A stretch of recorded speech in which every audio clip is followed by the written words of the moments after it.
Good evening, everyone. Welcome to another episode of Agent Paranormal.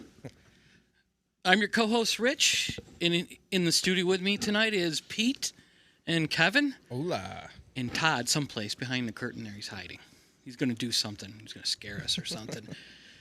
It's October 4th. We made it. This is our first October episode. Yeah. You know, like... the Big 10-4. Mm-hmm. The Big 10-4. Good call. So...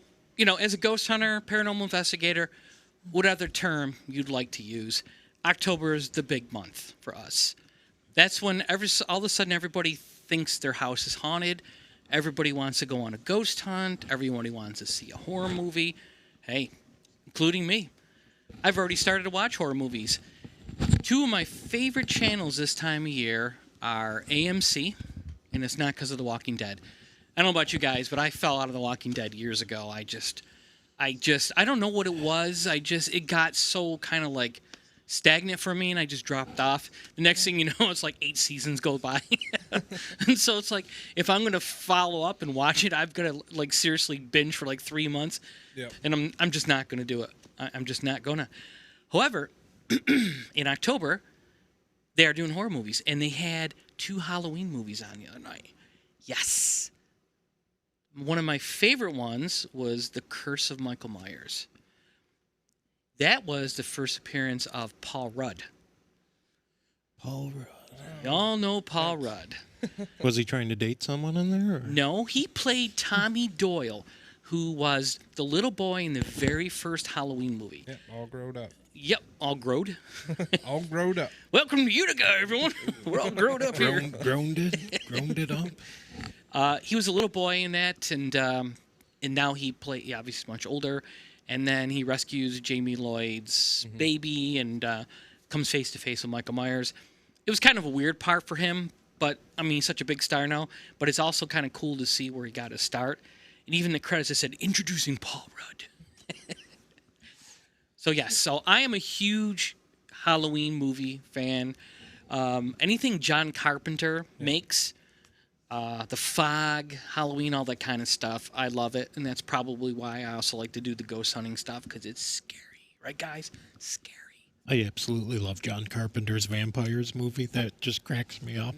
They had the best guy in there. Absolutely. I don't like the one afterwards with Bon Jovi. No. Wasn't there? No. Bon Jovi was the ghost hunter, or the vampire killer? Yeah, no. Who was the guy that played the main vampire killer in John Carpenter's Vampires? That was James Woods, wasn't it? James Woods. James Woods. He was a badass, too. That was great. Good call, Peter. Good call. There's another one, if you ever get to watch. It's called, I think it's Ghost of Mars. Yes, I love Ghost of Mars, too. Yeah, that's a good one. With Ice Cube tea. Yep. Ice Cube tree. I can never remember that. And then there's another one, if you ever get a chance to watch it, I think it's one of John Carpenter's scariest ones, and that is The Prince of Darkness. Alice Cooper was in it. That was a really kind of creepy one, all about bringing back the devil into our dimension, and the Exorcist and all that kind of stuff. Anyways, that's not what we're here to talk about. Do you know what an underrated movie Midnight Meat Train is? Have you guys ever seen that? I think that's actually one of the scariest movies that's out there, and it's never on. I watched it after you suggested it. Yeah, that was interesting. Did you expect the ending? I mean, it's like the whole thing was just... Okay, no spoiler alerts here. No. He's mentioned this to me before a few times. What is the movie about? What's the premise of the movie? Bradley Cooper is a photographer, photojournalist. Bradley It Cooper from The Hangover. takes place in New York City, and you just really have to watch it, I guess. I mean, you don't want a spoiler alert. You have to just Okay. watch it. Okay. It's really bloody, gory, bloody. All right. I'll take your word for it. But As it's, someone maybe that's why it's never on TV. It's too bloody. I don't even. as someone who goes back to Kojak and the Night Stalker, I'll give it a whirl, Peter. You know how I look at it? Bradley Cooper's really never made a bad movie that I've seen. So, worst case scenario, it's a one watcher. One watcher. You know, maybe it's not a Silver Linings Playbook or Hangover or The Wedding Crashers, but Or The Notebook or any of those. So anyways. For all of you out there in our viewing audience, Pete is a huge Twilight and Hunger Games fan. He's in those tween movies. Loves those things. Team Alice. And I'm not even joking. The glitter Dead things serious, in man. life. I can't do the finger thing. He's like, I remember talking to him. He's going, "Where are you going?" I go to the movie, see the Hunger Games. What? Yeah, the Hunger Games, man. So all you Uticans, Romanos, speaking of the Hunger Games, you seen the Hunger Games? No, No? Yes. no. So what district did they end up in the end? I don't 13. I've seen it once. District 13. Oh boy. I do remember you talking. Remember, about you this. couldn't go into District 13, and the capital city would never attack District 13. You know where District 13 is? Yep. Griffiths. If you actually look at the map of Panem, how they drew it in the book, it falls right in where Griffiths would be. And in the movie, that was the only district that had nuclear weapons, which is why they could never why the capital in Denver, Colorado would never mess with District 13. So we're D13! Okay, enough of that. You made me go on a tween tangent. Not really a tween pageant, but a tween tangent. So, anyways, tonight's episode we're going to talk about Gettysburg. If you're new to the show, we always start things off and go on in different directions and tangents. It's just how we are. I'm at fault. I started the whole thing, and then we're right into Gettysburg, and we got to start talking about movies. But so we want to talk about Gettysburg tonight. Gettysburg is like kind of one of those mecca of paranormal locations. Pete is a Civil War historian and has a lot of experience in Gettysburg. And a few years back, Pete and I went on the road and did some lectures. And Pete's like, "Hey, we have a day off in between. Let's go to Gettysburg." If you could see him in Gettysburg, it's like a little kid, like in a toy store. He's so excited about being there. And they do have a candy shop, too. I'm still upset because I was supposed to go that weekend, but I had a wedding, and Well, I would have dropped the wedding. I don't care even if it was family. the funny thing is, the father of the bride told me the same thing. that you should have went with us. Yeah.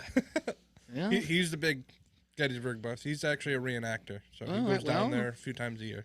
Bros. So that was- It's all about bros. Yep. You could have been with us. So is that when we both caught the pre-COVID experience? Yes. There? Yeah. And I give it to Rich. Rich is a trooper. I mean, we were leaving upstate New York, and by the time we got to Pennsylvania, he was literally dying in the car. I've never seen anybody that white. I'm like, he's like, "No, I'll be fine. I just need to get to a drugstore." I'm like, I don't think you need urgent care. No, so we But would. he still went out and investigated that night. That was a... Well, in my defense, we went to some Giant supermarket. I think it was the name of a Giant, and I bought the Giant brand cold relief stuff, and that it worked. It got me about a 4 or 5 hour window, and then towards the end of the night during the investigation portion, I could feel myself getting like, "Oh boy," yeah. And I'd get back to the hotel, and I would just shake. And just pull all the covers over and a pillow over my head, and Pete would watch, the Hunger Games and eat McDonald's, and I would basically just be like this with the covers on. And I'm pretty sure it was an allergy sinus thing going on, but Pete keeps thinking I had the COVID for some reason. But, Well, because then you gave it to me. But behind Rich's back, Rich didn't see me, but like every 10 minutes, I'm popping zinc down. I'm like, "Oh my God, I can't get sick." My God. I was fine. No, but that's...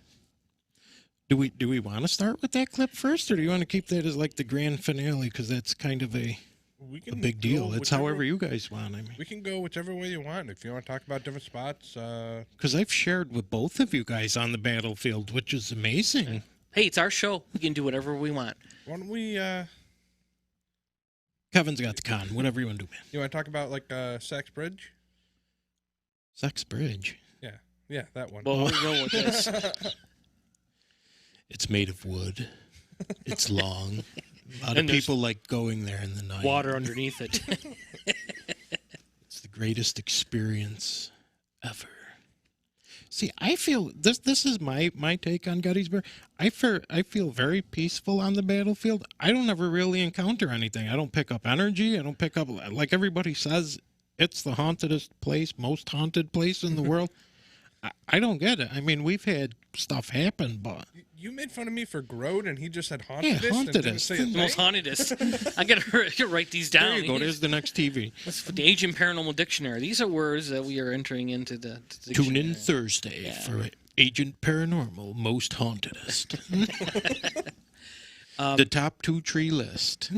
You know what? So Gettysburg to me was creepy, just because of the fact that it got dark early, the park was open, and we're driving around, and Pete seems to know where we're going. We're like driving around these windy roads, and there's weird statues every place, and then you'll be driving, all of a sudden there's a car parked off to one side, there's another car parked off, or you'll see somebody just walking down the road. It was just creepy. It's like, why are these people out here? What the hell are they doing? I mean, cars like parked over in the trees, and I don't think they're in there like, couples getting it on or anything. It's just some very dark people hanging out. I don't know what they're looking for. I mean, there were people ghost hunting. Pete and I brought our gear. There were other people there ghost hunting. But I mean, obviously, they're walking around. You can see their meters and stuff light up. But you know what? Here we are at a location, a mecca of paranormal activity, and Pete are basically doing our thing. We're carrying our gear and we're being very quiet. We're whispering. Do you think anyone else was whispering?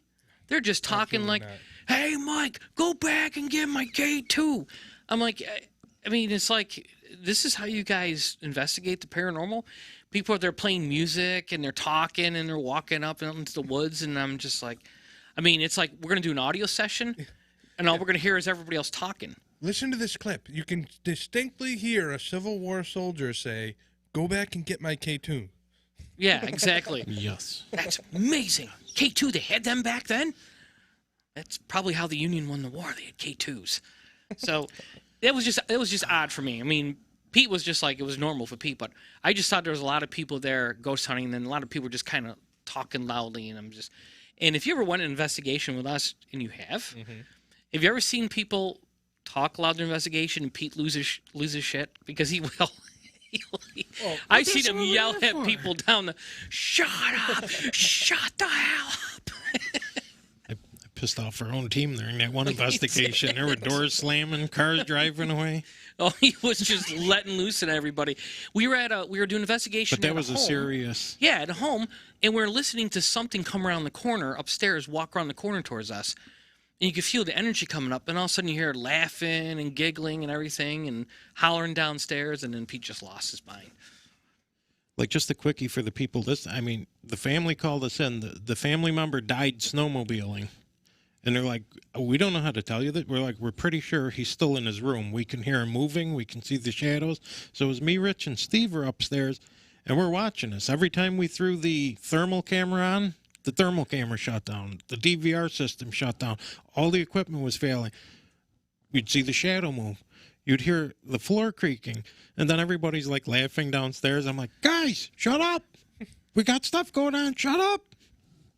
But then the second time they didn't shut up, and I just went off, and it was never the same after that. I remember a little more violent than that. I thought he was going to run down. His bodies are going to be flying. Pete was fit to be tied. So, anyways, going back to Gettysburg. So Pete, tell us a little about. I mean, tell us first of all. I'm not really sure everyone listening to our show is that familiar with Gettysburg. Throw a little facts out there for people who want to basically understand what happened, the time frame, etc.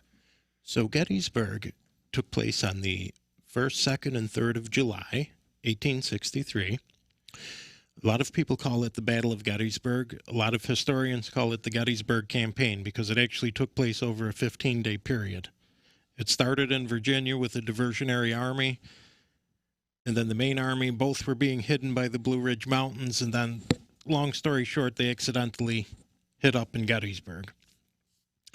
The Union cavalry did their best to slow them down to allow the Union army to come up from the south. And the Confederate army was up near Harrisburg, actually, so they had to go down south to fight the battle. So that's a weird little thing there. Casualty-wise, it was one of the worst battles. It wasn't the single worst day of the war because there were several other battles that actually took place during the war with higher body counts, like Franklin, Tennessee, and Antietam and other things. But a combined result, there was many casualties over that entire campaign, and then the number of people that died of wounds months after. You've been to Gettysburg, you've did the drive with me, so you see it's not really one little field like we have the Battle of Oriskany in our area. It's a little field. You see that it's spread out over miles. So you have many hundreds of thousands of troops on each side fighting all over. So if you go into Gettysburg, you'll see little brass plaques that say Civil War Building, July 1st, 2nd, 3rd, 1863. That means those buildings were there during the battle. So if you're going to, the paranormal is very big in Gettysburg. If you're going to go on one of those tours, make sure the building you're going into has a plaque. Otherwise, it probably has nothing to do with the battle. Lesson learned.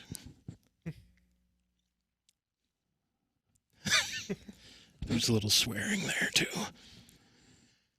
And so that's the Battle of Gettysburg.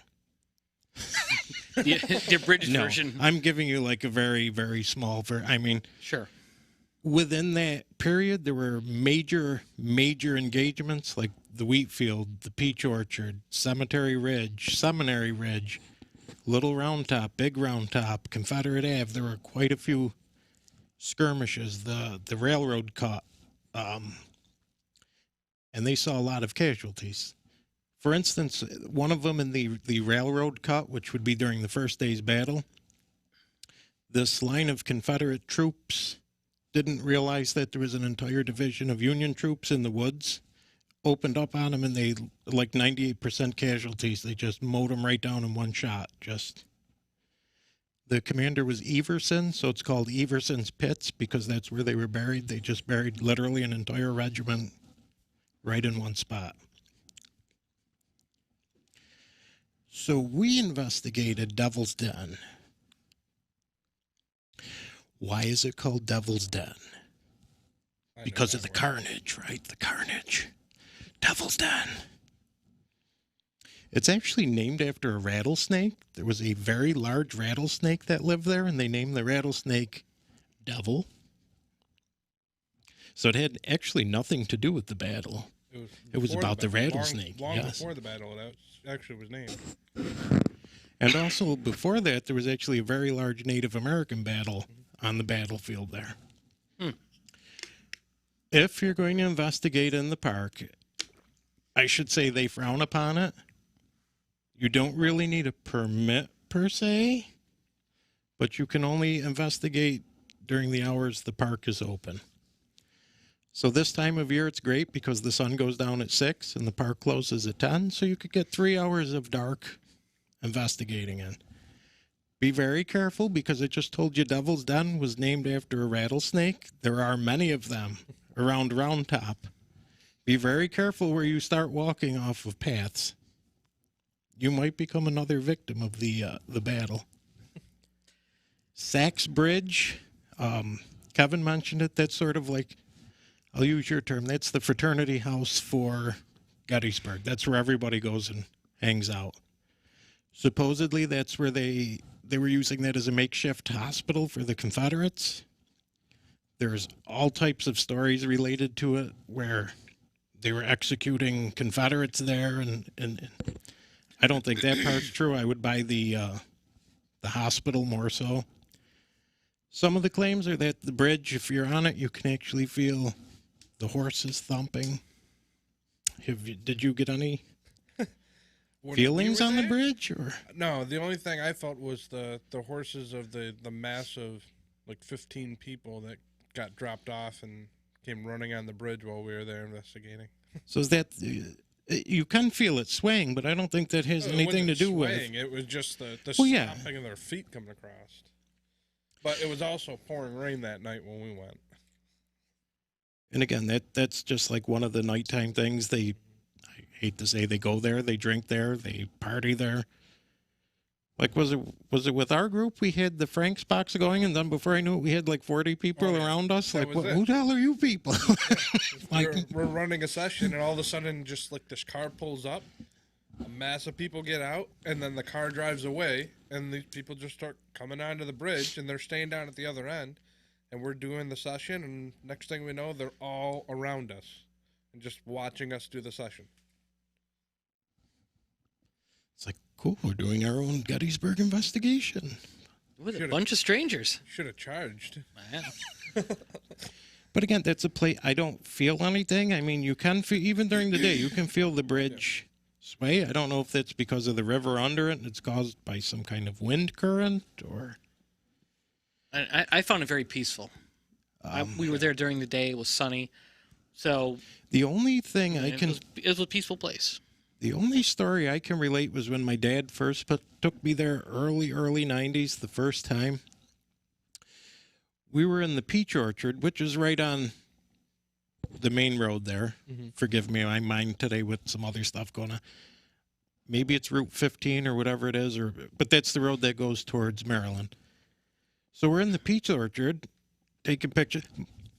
Bless my dad, he stopped. You know why my dad stopped at the peach orchard? Because we're driving by and he saw the monument with the big fireman with the horn over there. So You mean this one? yep.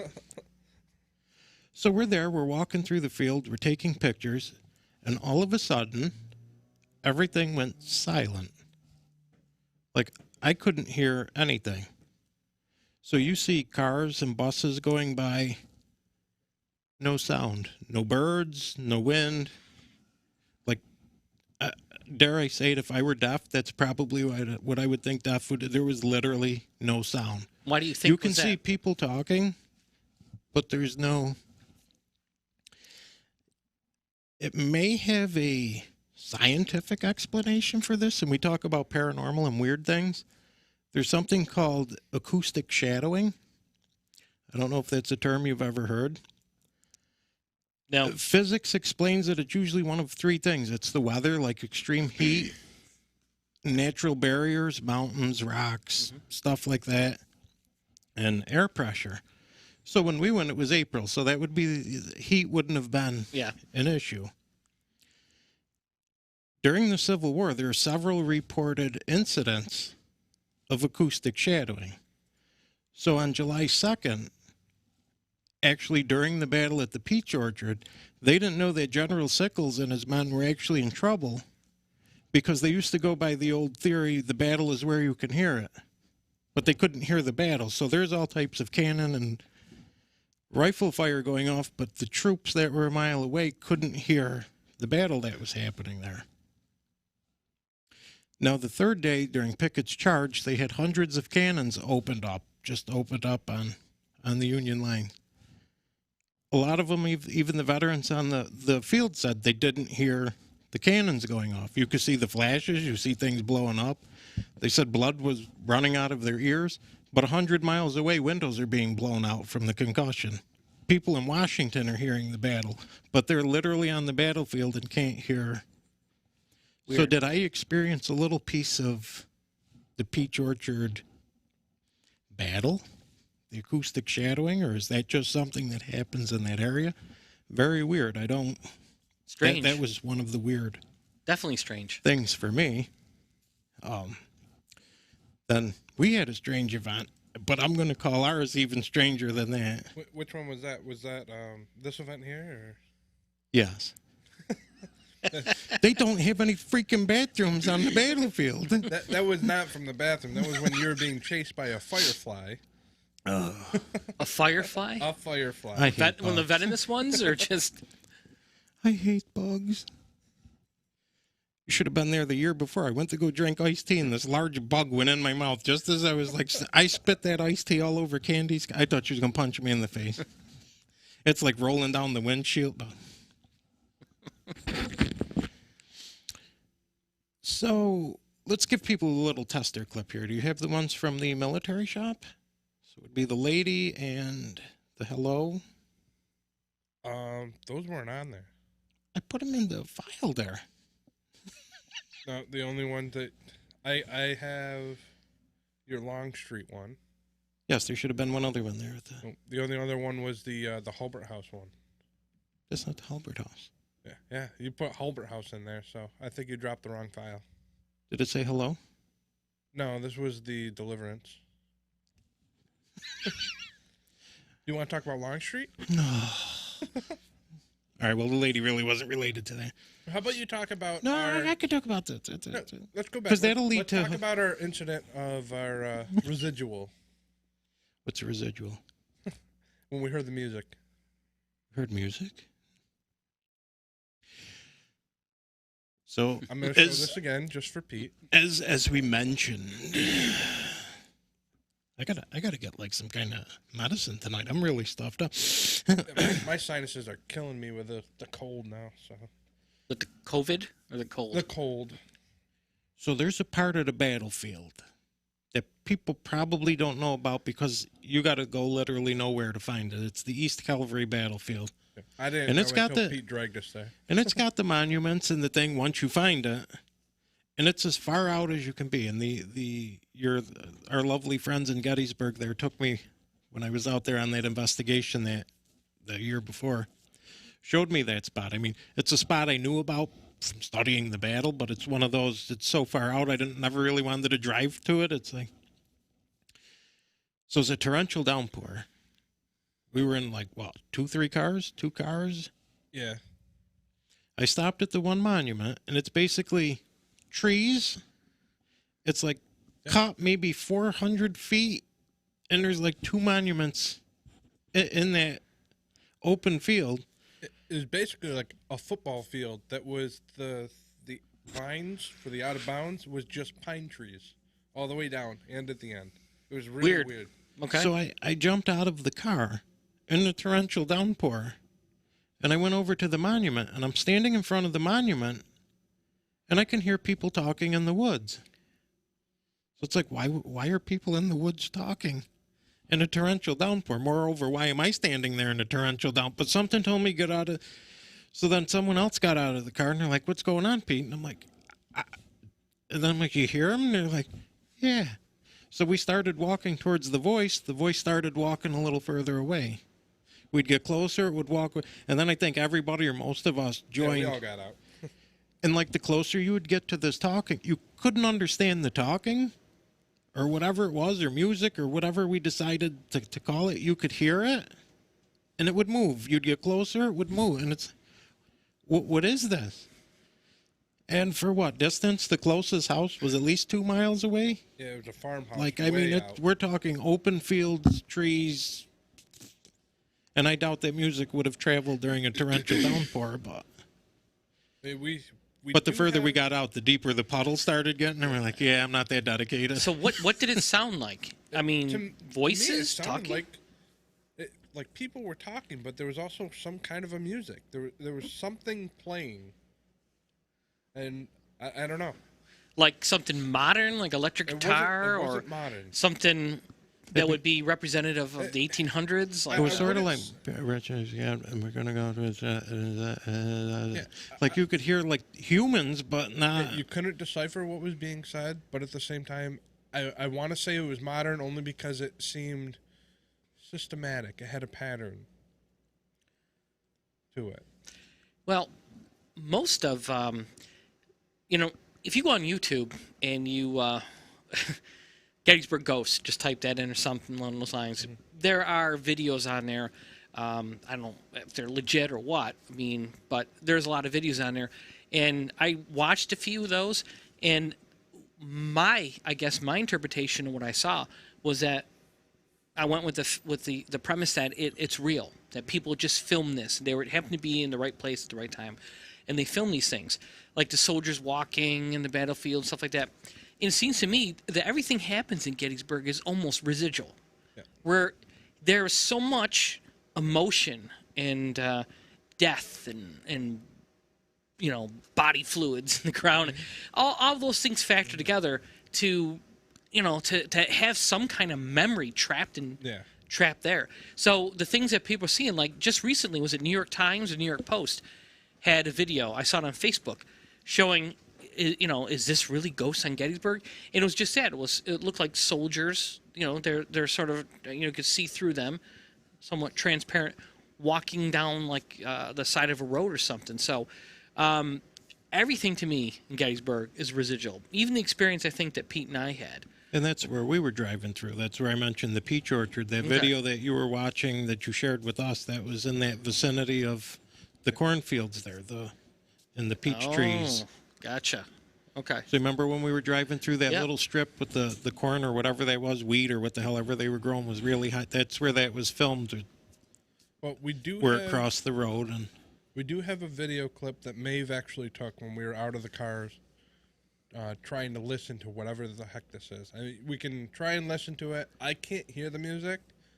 I'll throw it I didn't know she took it. There's a lot of rain, so bear with me. This is audio or video? This is a video, but it's audio. So basically, you're gonna see we're at the very end of that area. So you're gonna see a lot of weeds and the tops of the trees, and looking around, and then here we go. Throw it up there. Hello?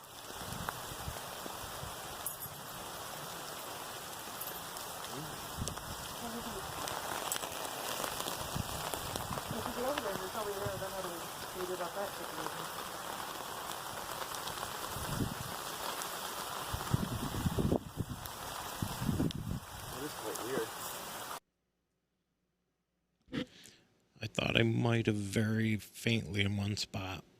You might have. My hearing is so bad that I can't decipher anything like that. That was a lot of rain. Whispering, you think you heard a little bit? Mm-hmm. Okay. I heard that too, but I didn't know if it was... I won't say who ended the tour there, but when they stepped in the puddle up to almost their knee, that ended the... He wasn't too happy. That's some thick foliage there. I mean, it's... But we drove around, we circled back and drove around all the roads trying to see if anything could possibly be feeding that. We stopped right in front of the closest farmhouse. We drove all the way down there, got out of the car. There was nothing. It was dead silent. And the Gettysburg ladies who recommended that, they're like, they've actually gotten some incredible EVPs off that area. Really? Only for the fact that it's not really overdone with paranormal investigators because they don't really know. Yeah. You have to know the battle to know. That's for the locals there that really know the hot spots versus the tourist traps and stuff. Dave did comment. She said it's very faint, but she can hear it too. Her hearing's better than mine, which isn't saying a lot, but... A lot of times, once I put the headphones on, I can't hear them anymore. I hear them better off of the raw. Yeah, I don't. That's my problem's in my head. It's not outside. That's my problem too. They have medication for that, Kevin. So, speaking of the ladies, they were able to get me into a plaqued building, like I mentioned, the plaque. So the building was there during the battle. And here's the thing: everybody like, oh, I bet that place was a hospital. Let me put it this way. After the Battle of Gettysburg, if you had a house or a building, it was a hospital. All right? They had some kind of wounded or dead people in the house. I mean, whether they're all haunted or they all have energy, probably not, but some more than others, probably. I mean, the recipe is there. Like everybody says, the recipe is there for that place to be haunted. But so it was a plaqued building. They sold military artifacts. It was on season 1, episode 1 of, is it Haunted Towns? Was that the new show that came out? So I got to go in there and investigate with them and the ladies. And they had some incredible war memorabilia. If you guys love war memorabilia, holy crap, they had some good stuff. So they brought me in the basement. In the basement, they had a wicker coffin basket. That's what they used to transport the dead bodies in back then. Like today, we have the zippy bags. Back then, they used wicker baskets. So they had a baby one, and they had a full-size wicker casket down there and some other stuff. And they explained that, and the building was like exceptionally long. It was maybe 20 feet wide, but probably like 110 feet long. It was one of those. It's a lot bigger than it looks, but not from the front deal. You could see some shadow movement at the far end, but at that point to me, you're so far away. Is that really paranormal? That's probably just your eyes trying to. Yeah. So the clip I thought I gave Kevin was when we initially cranked up the portal. I was joking around. I'm like, hello. And like a lady immediately answered, hello. And I'm like, oh, hello. And that was all I got from her. Nothing really went on for about 20, 30 minutes. So that's when I went into my adopted alter ego, Colonel Buford T. Hansen of the Texas Calvary. And I really got into it deep as far as what we call era cues. So we're trying to do something that would be relevant to the battle. So I'm like, boys, pray tell, I must speak to General Lee. Where is General Lee? I got the entire Army First Corps in front of me. I got Howard's men over here. I need to speak with General Lee. General Longstreet, General Hood, Hill, anyone. I need to speak with a general. And should we just play the clip so the people can see if they hear a response? I've got two parts to this clip for you because I edited it so we can play it, and I have captions so you can hear what Pete's saying, and then we'll hear that part, and then I have another one that will reveal what we think we heard. Okay. Colonel Buford T. Hansen, First Texas Cavalry. I'm excited. Let's do this. Where's General Longstreet?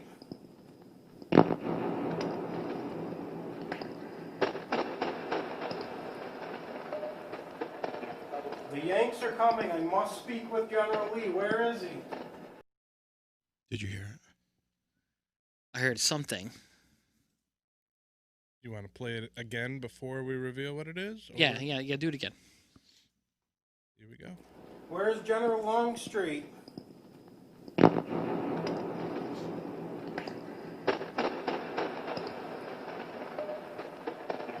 The Yanks are coming. I must speak with General Lee. Where is he? I heard a voice.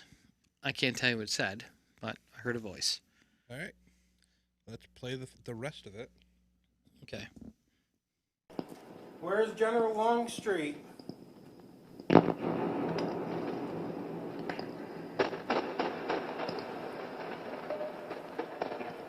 Yanks are coming. I must speak with General Lee. Where is he? Okay. You put some context to it. Yeah. Do it again. I want to see if I can clearly hear that. Where's General Longstreet? The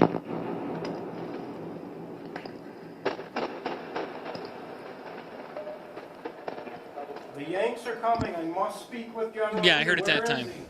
He is coming.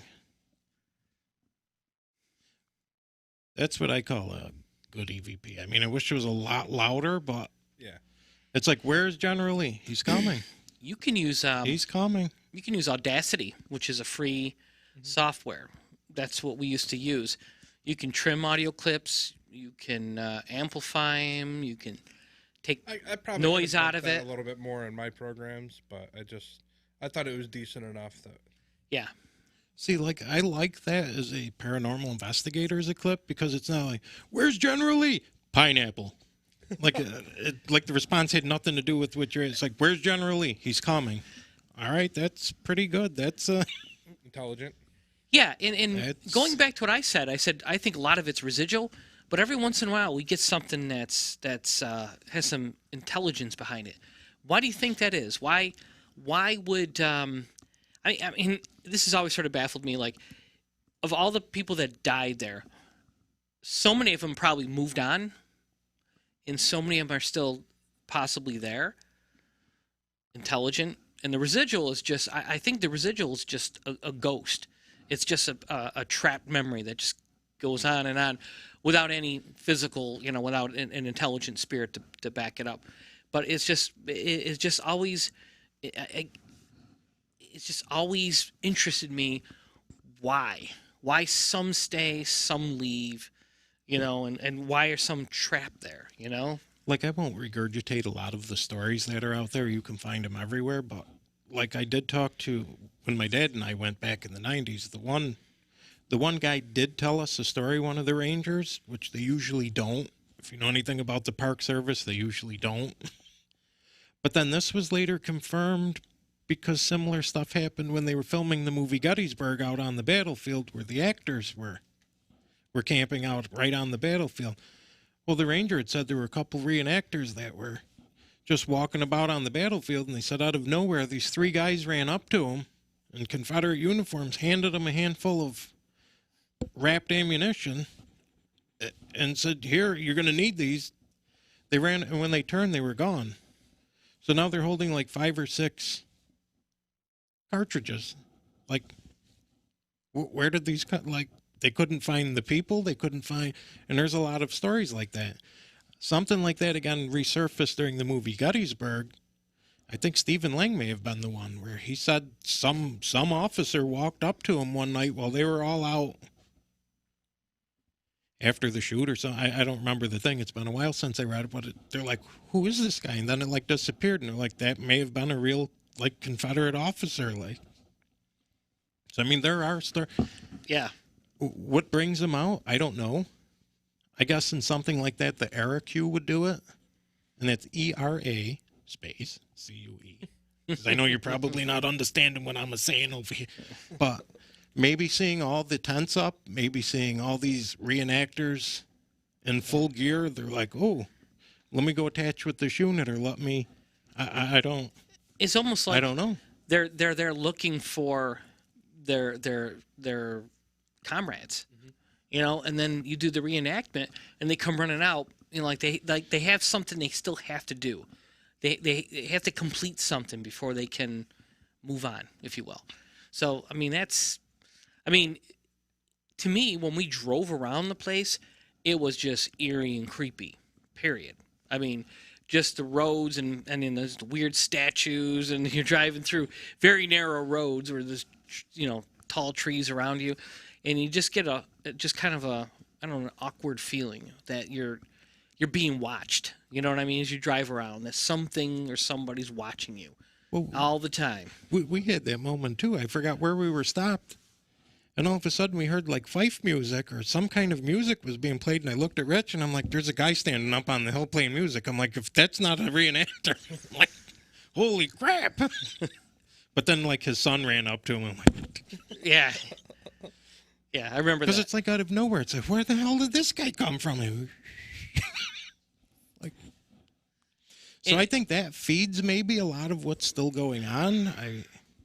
They're going back there. They're doing reenactments. They're communicating. They're doing spirit box sessions. I mean, it's like they're constantly calling them back to reenact and relive it over and over again for some reason. I can be honest with you. It's a beautiful place. And when we did our ghost hunt, we were over at Devil's Den, right? Yep. I think I almost broke my leg twice. I think I stubbed my toe and whacked my shin. I mean, it's a dangerous place, period, with all the rock formations and stuff. Walking around like the light off of your iPhone or something. It's I gave you that one. Do you see something in the photo? Yes, I do. Up in the corner? Yep.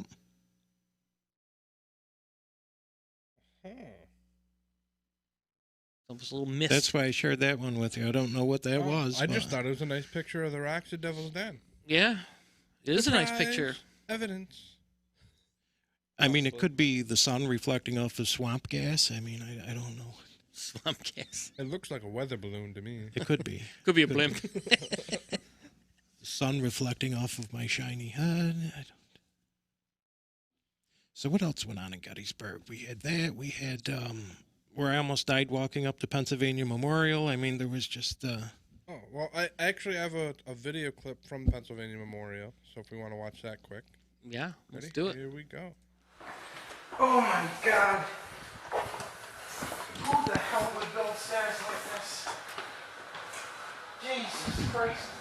This isn't made for fat people. Oh my God, Mary and Joseph. Dave and his little friggin' adventures up the stairs. It's only a short hike, Pete. It's only a short hike. Keep going, keep going. I'm gonna fall down this and break my dick. I got tits, balls are aching. Oh, come on. How many freaking stairs are in this? And it's only like this wide. Didn't you get down to the bottom and there was like a couple of people coming up, like a kid, a guy and his sons or something? I'm over here moaning, and there's like 2 kids at the bottom of the stairs.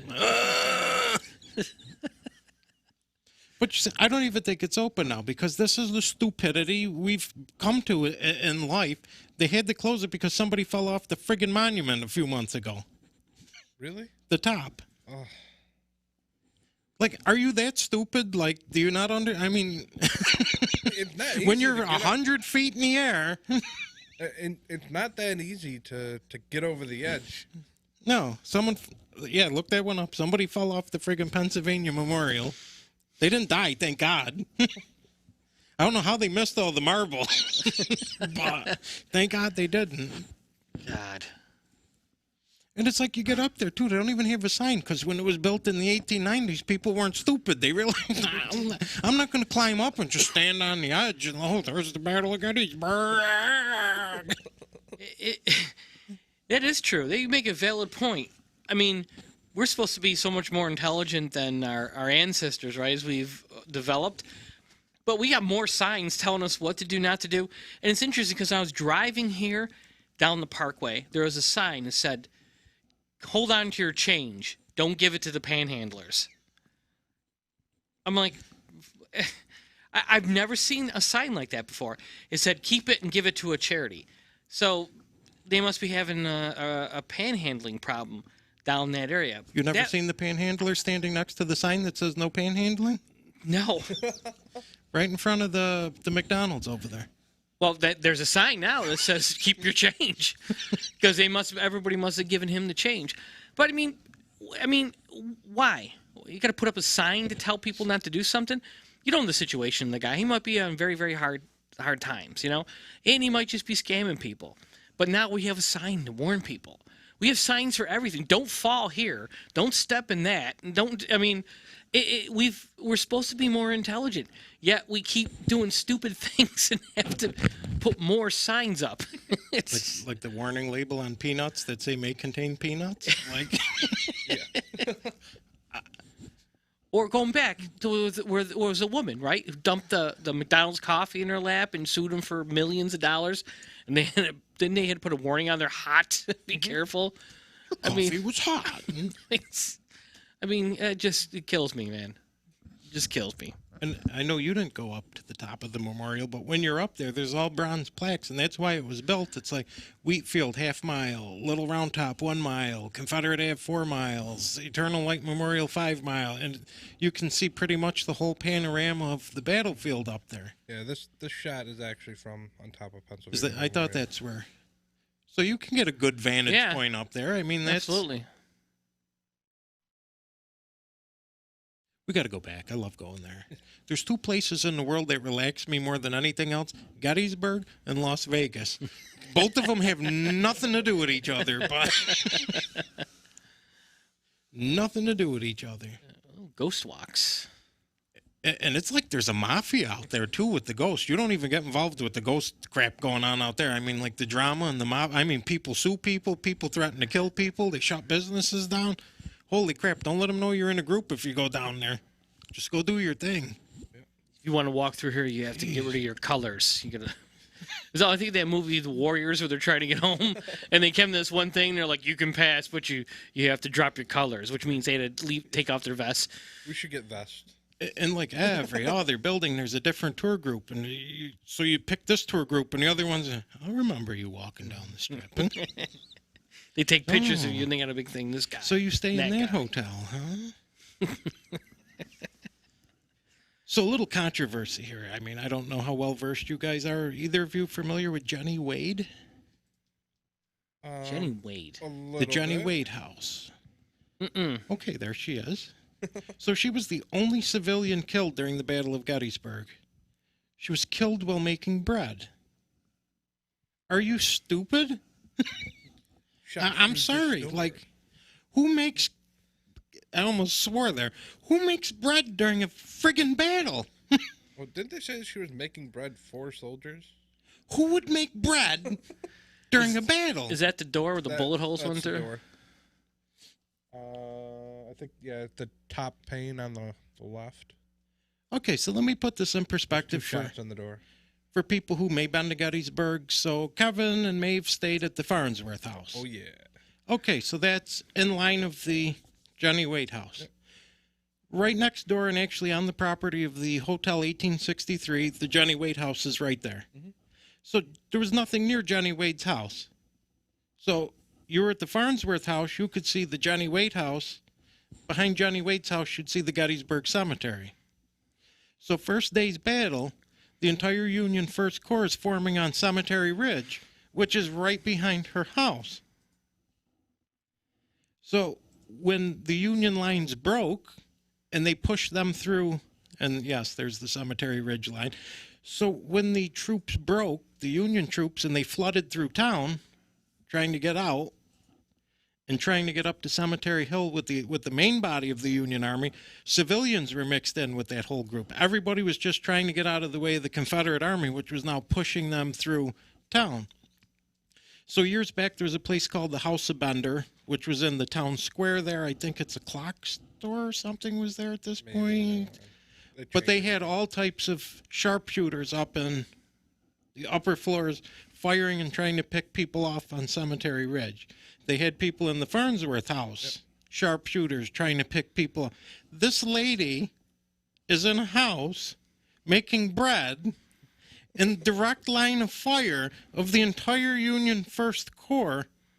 She's in between the entire Confederate Army and the entire Union First Corps making bread. What sane Union commander would let that lady stay in the house? You know what I mean? That's like... He liked the bread. She's holding bread in the picture. Well, she was a stubborn woman. Well, she wasn't the only one in the house either. Her whole family was still in the house. I guess where the controversy, and too bad we don't have Nicole. I know she loves her true crime. She could investigate this for us. Miss Wade was engaged to Wesley Culp. Culp family owned a farm, which was also a major part of the Gettysburg battlefield called Culp's Hill. Right. Culp's Hill was the only part of the battlefield engaged all 3 days, and then even after they started retreating, it was still actually actively involved. That was the area where they should have actually concentrated on attacking, because that was actually the area guarding the road to Washington. That's what they wanted to take. If they could take that, they could have went right through Baltimore, right into Washington. So Wesley Culp, her fiance, joined the Confederate Army. I believe, I may have this wrong, but one of the Culps actually did die on Culp's Hill. And it may have been Wesley, it may have been her fiance. I'm not sure. I'd have to look that up. I'm a little cloudy right now. He joined the Confederate Army? He was actually in the Confederate Army. In Union territory. So who was she baking bread for? Oh, okay. The guy that shot her. That's right. It was a murder, and that's why we needed Nicole here, so she could get into the true crime aspect of this, and she could Nancy Grace this out for us and find out why she was making bread and why we killed her. He was a lover squirrel. But I always found that like one of the weird, stupid stories. Like, I don't care who you are. I'm not going to stay in the middle of a battle where there's 100,000 people behind me shooting at me. I mean, I guess I am stupid. I survived Woodstock 99 under a similar circumstance, but... Holy Lord. Are you able to do the chair cam? I can give you a quickie. So two quickie stories here, and then we're going to get into the good clip with Rich. The good clip. The good one. The good You're going to love this one, guys. Trust me. This is better than Utica Greens. You're going to love it. All right. Okay, so over on the side where there's a medal, there's a picture of a gentleman called Colonel Edward Cross. He was bald. So every battle he went into, he wore a red bandana on his head because he didn't want to get sunburn. He didn't want to get sunburn. Is that an EVP? Somebody shooting out there? I don't know. Better not be. I got a new car. So Colonel Cross would wear a red bandana. So before his death on July 2nd, he had a premonition. And he wrote letters to his family, the whole 9 yards, and gave it to his subordinate officers. And then he put a black bandana on his head. And they questioned that. And he's like, I'm not going to be here tomorrow, boys. And sure as crap, when he led his regiment into the wheat field, he was one of the ones who were killed almost at the onset of the battle. So there's a weird story of someone who actually felt their death coming on, or knew something, or maybe got a visit the night before saying, you might want to get your earthly accounts in balance. So we mentioned, so when Buford set up his troops on day one, Buford's Calvary, he set them up in 3 different locations. There were 3 different knolls that he put his particular regiments at to slow the Confederates down. He was trying to buy as much time as he could for the Union Army to get in on Cemetery Ridge and get in place so they could at least make a stand, at least overnight. So he delayed them, and what they would do is they'd fall back from one knoll to the next knoll. So it was like Barlow's Knoll, this thing. And then there was the route through town. Once the final cavalry brigade broke and the initial infantry regiments that were in support of them broke, they chose a few regiments to stay back pretty much to die, if that is a proper term to use. I know that's not nice to say. But they were to pretty much fight to the last and slow down that line as much as they could so the civilians and the military could get out of town. So after the battle, this girl found a dead Union sergeant, and he was holding a photograph in his hand. And the photograph was of 3 children. They didn't know who the soldier was, so the newspapers at the time started running the pictures of the girls. Come to find out, he was a soldier from upstate New York. Upstate, not Yonkers. He was like actually more towards northern New York. He was a member of the 154th New York, and they identified him. And that picture became famous. And they continued selling those pictures, and they created something after the battle called the Soldiers' Orphanage. So children who lost fathers during the Civil War could go to that orphanage, and they took care of a lot of kids. So that's actually across the street from the Jenny Wade house. That is supposedly very active. They do run tours through there and stuff. So that's a piece of the floorboard from the orphanage and a bullet from Cemetery Ridge. So that's another human interest story. And for the life of me, I'm trying to think of the guy's name, and I could punch myself in the face because I know it. But Sergeant Amos Humiston. Yes. And his particular body was caught in what they called the Battle of the Brickyard. That's also the ladies took me there. That's another one. It's a little bit off of Town Square. So you almost have to be a local to know about it because there's only a very small marker memorial for that regiment. So let's, how about this one? You want to talk about that? Yes. Was it your grandpappy? My great-great-great-grandfather. So the 146th New York was formed in Rome, New York in September of 1862. They were the extras left over from the recruitment of the 1st Regiment from Rome, the 117th New York. 117th were pretty much sent into the diversionary army of the James. The 146th found themselves in the Army of the Potomac 5th Corps. In the Civil War, they had a special units called Zouaves. They wore a very fancy uniform patterned after the French troops in the Georgian mountains. Baggy pants, very flamboyant, very bright color. Didn't look anything like a military uniform of that day in America. So the 5th New York, which was out of New York City, their term of enlistment had expired. So what they did is they rolled most of the remainders of the 5th into the 146th. They redesigned the uniform, and they became a Zouave regiment. And unlike the 5th, which had like the dark blue uniform with red trim, the 146th went with a baby blue and bright yellow trim with a bright red hat and bright red leggings. So there was no mistaking the 146th on the battlefield. And they actually became and your great-great-grandfather is one of those, a very well-known regiment because they became the centerpiece of the Union 5th Corps. And in many cases, they were actually the lead attack regiment during battles. Like during the Battle of the Wilderness, I believe they lost, I think it was 92% of them in the first 3 minutes of battle. Every officer was either killed or wounded before they withdrew, like within 5 minutes of battle. I mean, that's how many suffered in that one particular battle. And they were right up there with Lee at the surrender of Appomattox. So, I mean, he was in a very famed regiment. You should be happy you have such a... Yeah, he only went as far as Fredericksburg, and that's when he took a musket ball to the eye. Ooh. And he actually lived another 50, 60 years with the ball still lodged in his eye socket. And So actually became a cheesemaker. Beautiful. Well, not for him, but He the died. wounding, He but- died in Rome on Kent Street, and he's buried in the cemetery.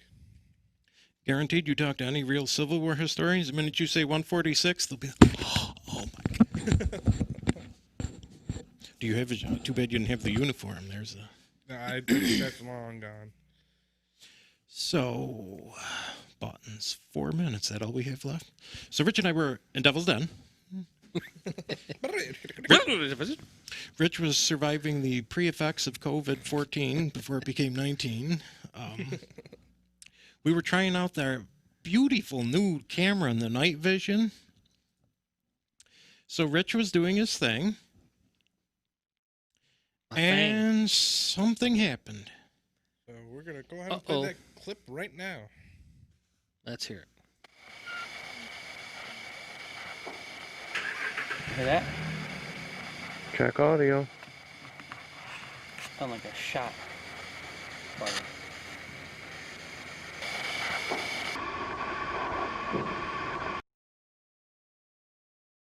I guess it sucks that the people were closing their damn car door at the same time or starting their car, but that was not a car door. That was a gunshot. That No, was Yeah, I cut out the car doors on it. Now you can definitely hear a distinct difference between them.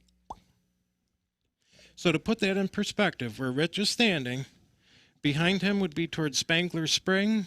Off this way would be Little Round Top. Devil's Den is to our left. That sound clearly came from behind us from Devil's Den, which means that was in the military park. So if someone shot a gun off, they shot it off inside the park. So I don't think that was anybody out there hunting or anybody. That was a clear pop. Again, between the wind and it was picking up all the other audio, but you can clearly hear at the beginning. Yeah, it was a gunshot. Hear that? Check audio. Sound like a shot. Fired. And I'm guessing that has something to do with the microphone on the camera, sucking in all that sound. Because standing there, it was very distinctly clear and loud. It was like, boom. Yeah. Okay. You know, had it come out from like Little Round Top, you say, well, maybe somebody in Maryland is hunting or shooting something in the woods, but that came from behind us where the military park would be, and that's... Yeah, it sounded like black powder because a friend of my dad's used to do the black powder. And one time we were up there having a couple beers and he was loading up, showing me, let me take a couple shots with it. It definitely has a different sound to it than, like I say, 9mm or It definitely 12 gauge shotgun or something. pop with a little fizz. Yeah, so it definitely sounded. Doesn't have the sound Black barrier powder. breaking type thing. No. it was interesting. It sounded much louder when we were there. It definitely sounded much louder. I just caught myself. Wow, did you hear that? Wasn't way off in the distance. That's the thing. It wasn't way off in the distance. It sounded like it came from like right in front of us. So I didn't hear anything ricochet off of a rock. So, and Pete still has both his eyes. So I think I think we're good. So all in all, that was a good experience. I'd like to actually go back and do one of these places for a few hours. Yeah, And that's the thing. You almost have to spend the money. Like a lot of these places, you can spend $400 for a couple hours and get a location yourself.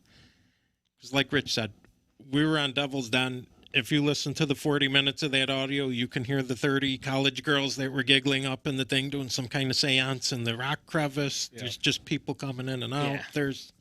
There is no quiet to any of that. No. And you almost want to yell at them. It's like, they can see that you're a paranormal investigator when you're carrying, equipment around with you. And yet they're just talking, slamming their doors, and, it's just like, shut up. We're trying to do something here. My God. Yeah, but you've been in college. You see people walking like that, and you're like, nerd. No, these weren't even, some of them weren't even in college. They were people older than us. They're just, and some were all dressed in black, They took the whole paranormal investigating stuff very seriously. Kidney stone? Uh-oh. Oh, boy. We start hearing screaming like, what was it, Seinfeld? Do you watch Seinfeld? Oh, a long time ago. When Kramer had one at the circus. They were at the circus and he passed it and he was screaming and the guy fell off of the tightrope and stuff. No? I don't remember that No? All right. You just weren't that cool, Kevin. I'm sorry. No, I'm sorry. You just weren't Seinfeld cool. So that's our experience in Gettysburg. And if you go on YouTube and take a look around, there's all kinds of different content on there. As a paranormal investigator, we're skeptic. Obviously, with all the software and things out there that people can enhance and change things. But quite honestly, when you hear some of the people talking that are filming it, they sound like the highest technology they have is like a cell phone, So, and it stuff actually looks pretty legit, but some shows may debunk it, and they may, and I'm not going to say I firmly believe, but based on what I've seen, it looks legit. But unless you get some sophisticated equipment and you get some kind of a video guy to take a look at it, and you can look for certain transitions or whatever, then you can start to like pull away and call that all crap. But Gettysburg is the real deal. I was only there 2 hours, and I heard a black powder gun go off. So that's pretty good. You all right, Pete? I apologize for that. So for those out there in TV land who are battling kidney stones, I feel your pain. They just come out of nowhere, sort of like phantom gunshots. You've been there. It gives you that choice. Do I go now or do I make pee-pee? Because you got like 2 seconds to decide. So Gettysburg has great food. Did you like the Dobbin House? What did you think of the Dobbin House? 1744. That was pretty good. They unfortunately. I'm not going to bust your chops, but would you? I wasn't bust my own. Unfortunately, they didn't have a baked potato for a drink there. But what would you like to drink, Kevin? Oh, the baked potato. Yeah. That's another horror of being deaf, is when somebody asks you a question, you think they're taking the side orders, and I'm like, yeah, baked potato. It's a drink. So we're looking at him like, what? So quickly, what's your call? Gettysburg or Salem? What would you pick over which? Oh, I would always take Gettysburg, but Salem's a good. Oh yeah, Gettysburg, hands down. Hands down. There were some good restaurants there. I was sick, quite honestly, so I didn't have a great appetite. And Pete took me to some greasy diner for breakfast, and those are the kind of places I actually like. You know what I'm saying? And I didn't really have the appetite. I ate, but I was just getting through it because I knew I needed to eat something. So I would. You were definitely sick. I say, felt bad. If you go down to Gettysburg and you're looking for a place to eat, right in town, go to Gettysburg or Battlefield Fries. Oh my God, their Philly cheesesteaks are phenomenal. You don't want to go to General Lee's Chinese buffet? It's a real thing. It's I'm not even real kidding. place. Where did we eat for the first time we had dinner there? What was that? I took you through the brewing company, I think. Yeah, the brewing company was brewing- good. Yep, the brewing company. Yeah, we went there when we first arrived. Yeah, The beer was good. Unfortunately, again, I was sick, so I Yeah. couldn't enjoy it. So I did feel bad for you. I'm like, oh, I do want to go back there when I'm not sick, so I can enjoy Yep. a That little was bit in of it. College the night before too. That was a really good. Yeah. I tell you what, my stay in the Farnsworth house, I will stay there again. Their breakfast in the morning, it's not like continental breakfast where you just go in and everything's just kind of set out and everything. No, it with your package, you just walk in, you tell them that you're staying in one of the rooms, and they give you a menu of what you can order. So we got like French toast, eggs, and everything, or we can get the pancakes and the eggs and What were they called? the pancakes. Pancakes. Pancakes. Pancakes. It's made by a lady named Pam. These are my pancakes. So Pam. Or spam cakes. Pizza. And How's that spam? I felt so bad. I mean, Maeve was pregnant. It's like ass balls hot in the middle of July. That's like the period you never go to Gettysburg. It's like going to friggin' Las Vegas in August. It's like, this is the perfect time. It's nice. It's cool. You can walk around. Everything, unlike Salem, has that window if you don't fall in within, the shops are closed. Like Gettysburg's always open. That's just, Although right now in Salem it's madness. well, yeah. No, The whole month of October is a zoo there. Yeah. I get you. like we would go for that conference and convention, like when Nicole and I stopped there last year, like in the middle of October, that one Sunday. I mean, there are like lines. They have like the what do you call them, the stanchions, and there's like 100 people in each line waiting to go into these little shops, and it's like, holy crap. I guess I don't understand the whole mystique of it. It's kind of fun. It's kind of cool. If we go as a group, I will go. I mean, I'm always up for a group trip, but Gettysburg. I didn't find some of those shops that fascinating. It was a lot of like just stuff. It's witch stuff. You know, Yeah. I think there's actually more witchcraft in Salem now than during the alleged. It's interesting to walk around and see it. Some of the restaurants are good. You know, we had a great meal at what was it, Hawthorne? Mm-hmm. That one night we had a couple beers. We were kicking back and. Like, did you know, like, not even like 200 feet up from the hotel, there's like a Sylvan Beach? Really? There's like a little park that's like on the end, like if you keep walking down past Nathaniel Hawthorne's Seven Gables house, like a half mile past that, there's like a little Sylvan Beach there. How many times have you been there? And even though there's like a, We did like a lot they of have walking. rides and games and food and Wow. things.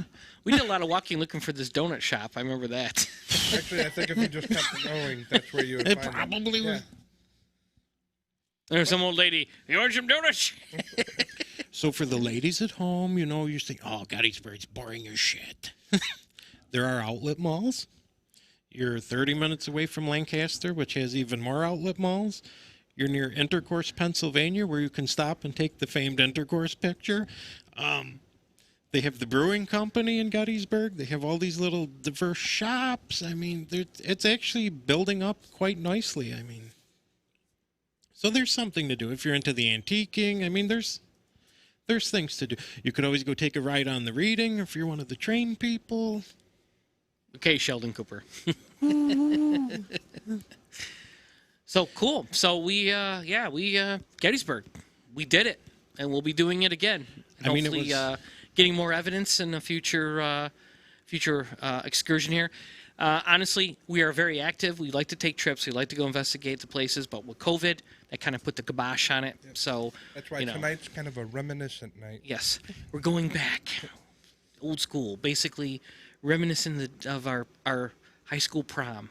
But see, Except you, this time it's bring up, Gettysburg. you bring up Salem. I didn't really find anything at all happening in Salem. I didn't even feel anything in Salem. No. You know, that one tour we took where she really talked about how she didn't talk about the paranormal in the tour, and that's what we thought we were taking. She started talking about how everything was like political plays on how, you know, why this person was hanged and why this person was tried, and it was like, okay, I like that tour too. I was going to say, which I kind of actually preferred because that's not the tourist junk. That's No, like that someone who was- researches history.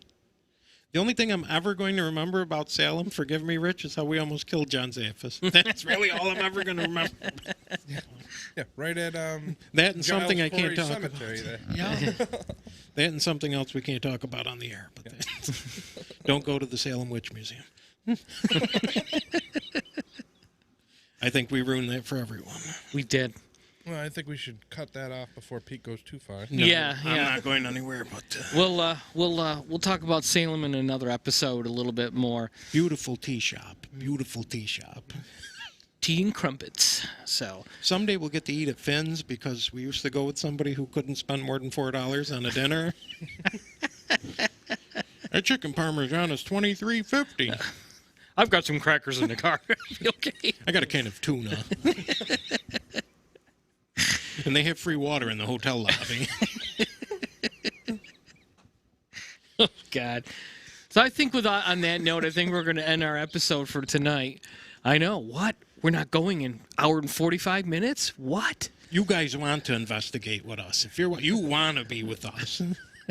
Trust me, we're no longer allowed in the Bob Evans in Buffalo. All right? And that wasn't even me, that was Mike. Oh gosh, let's not even go there. So let's wrap it up, folks. So again, thank you for tuning in tonight. I hope you learned a few little historical tidbits from Peter on Gettysburg. Enjoyed some of the evidence we had, and we hope that in future episodes we'll have more, as we are going to go back to Gettysburg. And we're going to spend a little money and do one of these investigations at a haunted place and get a bunch of evidence. So I definitely want to do that. Since you mentioned Sheldon, if I can get my finger fast enough on New Year's Eve, I'm going to get us into Waverly this year. Oh, the Mecca. It is. It's like Comic-Con. It's like everybody waits for them to put their thing online at midnight on January 1st, and it's like, sold out. Yes. 3, 2, 1. It's sold out. Waverly is going to be. Waverly is a trip that I'm still wishing for. I mean, I really want to go there. Now I know the trick. You have to actually do it on New Year's Eve. You can't wait until... Well, I'm glad you explored that option. You can share that with us. So Now that you've shared it with the whole world. yeah, duh. You know, we can't I'm we the could have historian, not the smart one. we could have talked about this after the show ended. And, you know, Yep. now that's on the interwebs. Now everyone can Todd, cut this part out. I guess I should have Edit. just cut it. edit. Right after Rich said good night.